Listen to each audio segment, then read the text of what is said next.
নমস্কার, কেমন আছেন সবাই? কামাখ্যা ব্লগে আপনাদের সবাইকে স্বাগত। এখন আমি কামাখ্যা উদ্দেশ্যে পাড়ি দিচ্ছি। কামরূপ কামাখ্যা তন্ত্রপীঠের একদম অন্যতম পীঠ কামরূপ কামাখ্যা। এখানে তন্ত্রক্রিয়া করলে সমস্ত তন্ত্রক্রিয়া খুব সফল হয়। এখন আমি কোচবিহার স্টেশনে ঢুকছি। অনলাইন ফুড অর্ডার করেছিলাম সুইগি থেকে, ফুড এসে গেছে, ভেজ থালি। এটা আমি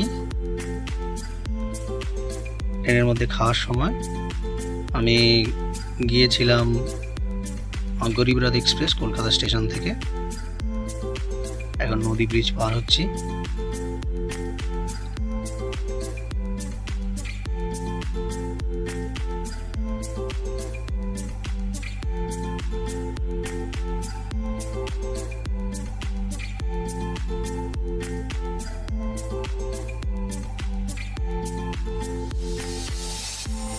ওয়েস্ট বেঙ্গল ক্রস করলাম, অসম স্টেটে প্রবেশ করলাম। এখন পাহাড়ের দৃশ্যগুলিগুলো খুব দারুণ লাগছে।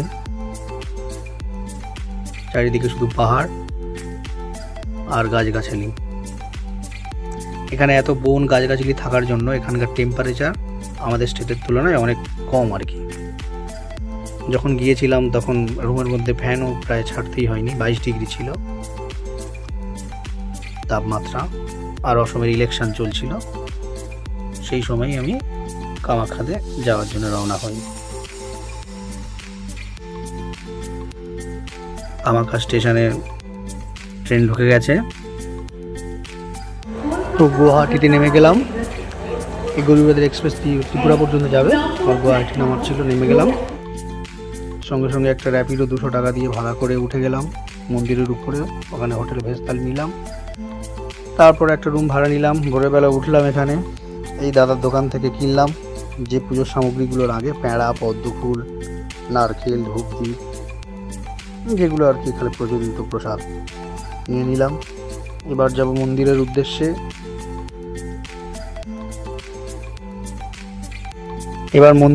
রওনা দেব। তো আমি মন্দিরের উদ্দেশ্যে রওনা দিলাম। এখানে আমি ভিআইপি টিকিট কেটেছি। রাত 10টা থেকে লাইন দিয়ে বিনা পয়সায় মন্দির দর্শন আমার পোষাবে না দাদা। মাথায় মায়ের নামাঙ্কিত ফেটটি বাঁধলাম। দেখো সব লাইন দিয়েছে সবাই, এসব অনলাইন ভিআইপি টিকিট। ভিআইপি মানুষজন সব বেশি কষ্ট করতে পারবে না। আমিও ভিআইপি লাইনের মধ্যে ঢুকে গেলাম, একটু ভিআইপি লাগছে নিজেকে। এই মন্দিরের মেন দরজা, ঢোকার প্রবেশ পথ। এই কাকারা এনারা এসছে ত্রিপুরা থেকে। এনারা জেটে করে এসছে, ফ্লাইং জেটে। বেশ মালদার পার্টি এরা 1,500 টাকার টিকিট কেটে ঢুকেছে। আমি বাবা গরিব, ভিআইপি হওয়ার ইচ্ছা ছিল, 500 টাকার টিকিটে ঢুকে গেছি। এরা পান্ডাদের কাছে টিকিট নিয়েছে, আমি মেন কাউন্টার থেকে নিয়েছি। মেন কাউন্টার থেকে নেওয়াই ভালো। আর এটা হচ্ছে মায়ের মেন দেউল। এখানেই আছে গর্ভগৃহ, এখানেই মায়ের মূল দর্শন হয়। এখান দিয়ে লাইন দিতে হয়, সে ভিআইপি দর্শন করো আর বিনা পয়সায় টিকিটে দর্শন করো, সব জায়গায় লাইন একটু কম বেশি আর কি। একটু বেশিক্ষণ লাইন দিতে হয়। টাকা না দিয়ে ঢুকলে, টাকা দিয়ে ঢুকলেই একটু কম লাইন দিতে হয়, সময়ের পার্থক্য। তো এটা ভিআইপি রুমের রেস্ট রুম। এখন আমরা লাইনে যাইনি, এখানে ওয়েট করছি। বিভিন্ন জায়গা থেকে লোক এসছে। এই হচ্ছে ভিআইপি টিকিটের এই টিকিট পারচেসিং, 501 টাকা কামাখ্যা দেবালয়ে।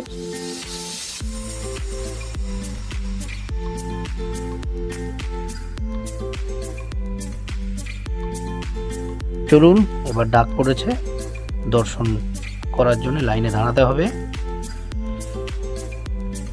সবাই উঠছে, এসে গেলাম মূল দরজার সামনে। এখান দিয়ে গর্ভগৃহে প্রবেশ করতে হয়। মহারাষ্ট্র, তামিলনাড়ু, গুজরাট বিভিন্ন জায়গা থেকে লোক এসছে, অনেক কষ্ট করে এসছে। মহারাষ্ট্র থেকে ডাইরেক্ট ট্রেন পাওয়া যায় না, হাওড়া এসে আবার আসামের উদ্দেশ্যে আসতে। চলুন, গর্ভগৃহে ভিডিও করার নিয়ম নেই। তো মায়ের দর্শন করলাম, করার পরে একটা প্রাইভেট গাড়ি বুক করলাম।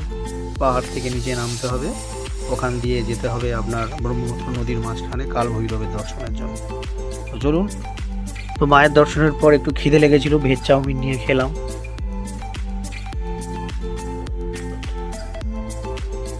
এই চলে এলাম ব্রহ্মপুত্র নদীর কাছে। এর মাঝখানে দ্বীপ রয়েছে, এই দ্বীপে রয়েছে কাল ভৈরবের মন্দির। কথিত আছে কাল ভৈরবের মন্দির না দর্শন করলে মা কামাখ্যা দর্শন সম্পূর্ণ হয় না। তো চলুন, এই ব্রহ্মপুত্র নদীর এখানে রয়েছে সরকারি স্টিমার বা ভেসেল যা বলি, আমি প্রাইভেট এতে যাব না। এখানে পার হেড 200 টাকা 300 টাকা চার্জ করে, সেজন্য আমি সরকারি ভেসেলের যে কাউন্টার সেখানে উদ্দেশ্যে রওনা দেব। এই সরকারি স্টিমারে যাওয়ার রাস্তা এইখান থেকে টিকিট কাটতে হয়।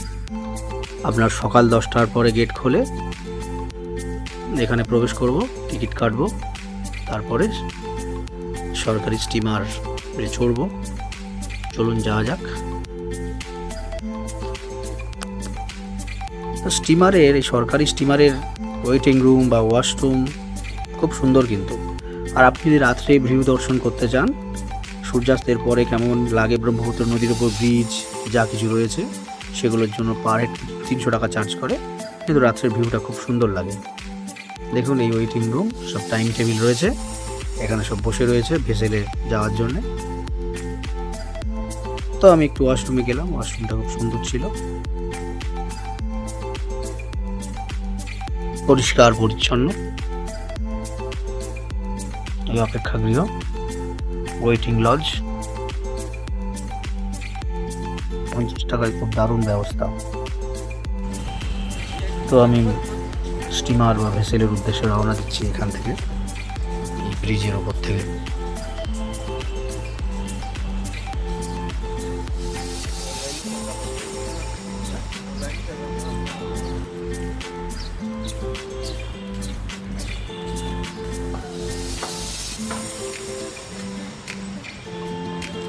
कैश नहीं लेते भैया,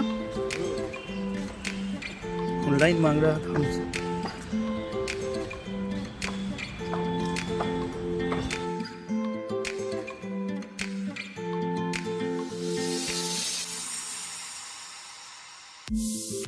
ভেসেলের কাছাকাছি এসে গেছি, এবার চলুন ভেসেলে চড়বো।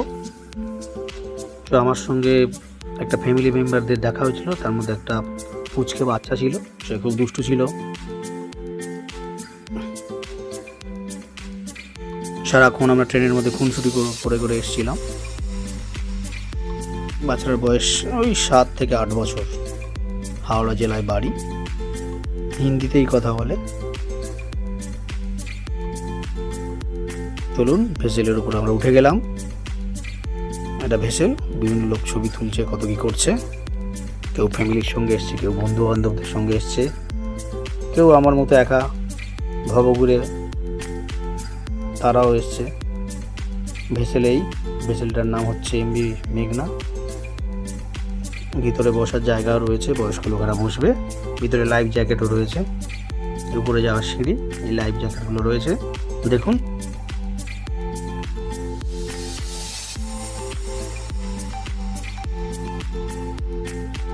তো চলুন এবারে দেবী শক্তিপীঠের রক্ষক উমানন্দ ভৈরবের দর্শনের উদ্দেশ্যে যাব। তো যখন দেবী সতীর অঙ্গ বিভিন্ন ভারতবর্ষের বিভিন্ন প্রদেশে পড়েছিল, তো সেখানে শক্তিপীঠের সেই পিণ্ডগুলোকে রক্ষার জন্যে একটা ভৈরব দেবীকে রক্ষার জন্য পাঠিয়েছিল দেবাদিদেব শঙ্কর। কারণ বিভিন্ন অসুররা সেই শক্তিপীঠের অঙ্গকে নিয়ে নিজেদের কাছে নিয়ে গিয়ে তার ভুলভাল প্রয়োগের জন্য ব্যতিব্যস্ত করে তুলেছিল দেবতাদেরকে, যাতে শক্তিপীঠের সেই অঙ্গ বা শক্তিপীঠের সেই খণ্ড যাতে ভুলভাল লোকের হাতে না পড়ে তার রক্ষার জন্য বিভিন্ন জায়গায় বিভিন্ন ভৈরব পাঠিয়েছিলেন দেবাদিদেব শঙ্কর। তো তেমন কামাখ্যা শক্তিপীঠের রক্ষক হলেন উমানন্দ ভৈরব। এনার দর্শন না করলে দেবীর দর্শন সম্পূর্ণ হয় না। তাই এলাম, উপরে উঠছি এখন।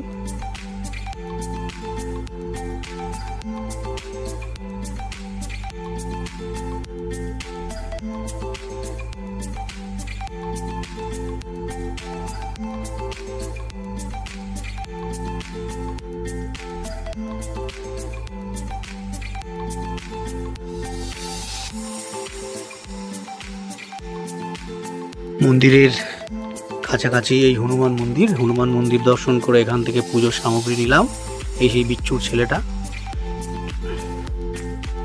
তো এখান থেকে পুজোর সামগ্রী নিলাম উমানন্দ ভৈরবকে নিবেদন করার জন্যে। এই দিদিটাও ফুল সামগ্রী নিয়ে বসেছে। এবারে আমরা উঠবো হরগৌরীর মন্দির এটা। এবার আমরা ঢুকছি উমানন্দ ভৈরবের মেন মন্দিরে। এখানেও লাইন দিতে হয়। এখানে প্রায় আমরা 1 ঘন্টার বেশি লাইন দিয়েছিলাম।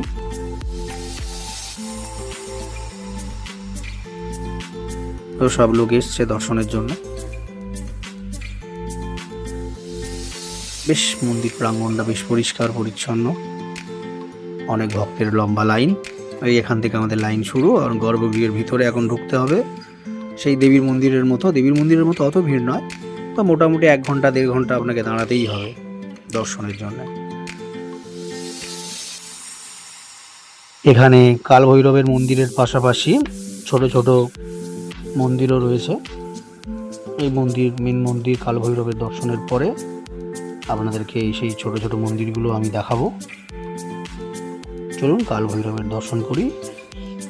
এর মধ্যেও ভিডিও করা অ্যালাউ নেই কাল ভৈরবের মন্দিরের গর্ভগৃহে, তাই ভিডিও বেশিক্ষণ করা যাবে না।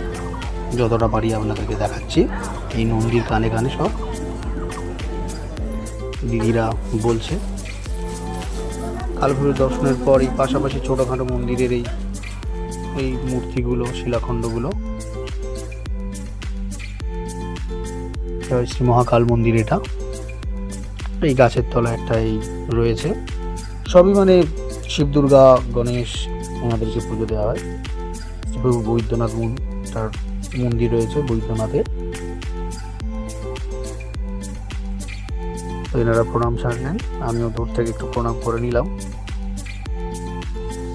তো এটা সেই সিদ্ধিবিনায়ক গণেশের মন্দির। এখানে গণেশজি রয়েছেন। ছোটোখাটো আরও আনুষঙ্গিক মন্দির রয়েছে। এই ইঁদুর মুশিকরাজ বসে রয়েছে। মুশিকরাজের সামনে ফুল টুল রয়েছে। একটা লাড্ডু দিলে ভালোই হতো, উনি খেয়ে ফেলতেন। লাড্ডু খেতে মুশিকরাজ খুব ভালোবাসেন। গণেশের লাড্ডু প্রিয়, মুশিকরাজেরও লাড্ডু প্রিয়। এই শিবেরে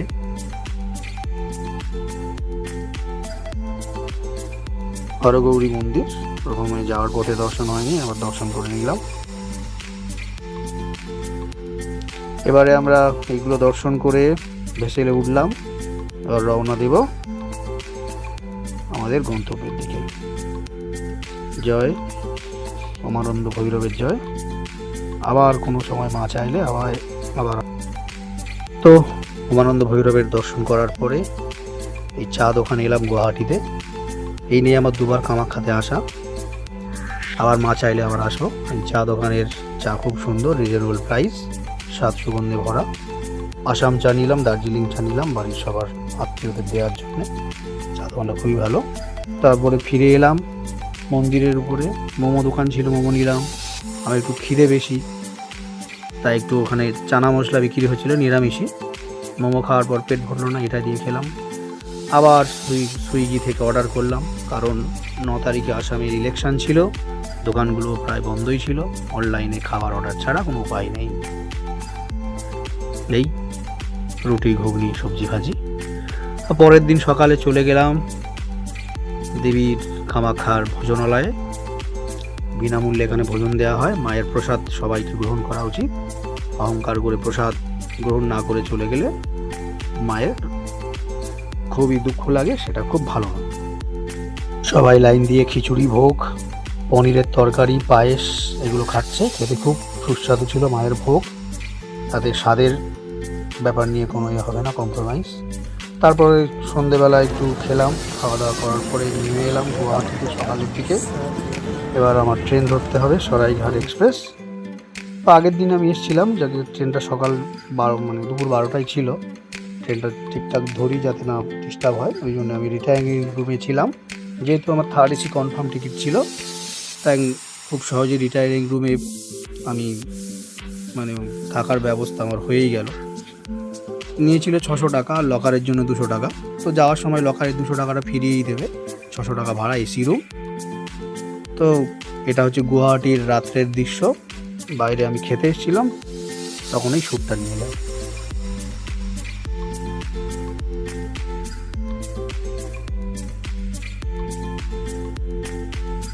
তো পরের দিন সকালে গুয়াহাটির কাছে একদম সবথেকে দামি রেস্টুরেন্ট, এটা স্টেশনের কাছে, যেখানে এক প্লেট ভেজ চাউমিনের দাম 120, একটা এগ রোলের দাম 100 টাকা। তো দামি রেস্টুরেন্টে ঢোকার ইচ্ছা হলো, গরিব বলে তো কী হয়েছে, একটু দামি রেস্টুরেন্টে খেতে নাই। তো এখান থেকে চাউমিন আর এগ রোল অর্ডার করলাম ট্রেনে উঠে খাবো বলে। এই সরাইঘাট এক্সপ্রেস দাঁড়িয়ে আছে, আমি উঠিনি বলে শুধু যাইনি, আমি উঠলেই ট্রেনটা ছেড়ে দেবে, শুধু আমার জন্যই দাঁড়িয়ে ছিল। না, আমার জন্য নয়, মজা করছিলাম, সবার জন্যই দাঁড়িয়ে আছে, টাইম হলেই ছেড়ে দেবে, যে উঠুক আর না উঠুক। এই আমি ঢুকে গেলাম ট্রেনের মধ্যে। থার্ড এসি সাইড লোয়ার ছিল, এক্সিকিউতে বেশি ভাড়া দিয়ে সাইড লোয়ারটাই কেটেছিলাম, কারণ সবসময় সাইড লোয়ারে যেতে পছন্দ করি। এই ট্রেন ছেড়ে দিল, গুয়াহাটি থেকে আমরা রওনা দিলাম হাওড়ার উদ্দেশ্যে। ট্রেন চলছে গতিতে, এই পাহাড়ের দৃশ্য আবার, টাটা আসাম, টাটা মা কামাখ্যা। এই খাবার অর্ডার করেছিলাম সুইগি থেকে। সবাইকে টাটা, আবার নেক্সট ব্লগে দেখা হচ্ছে।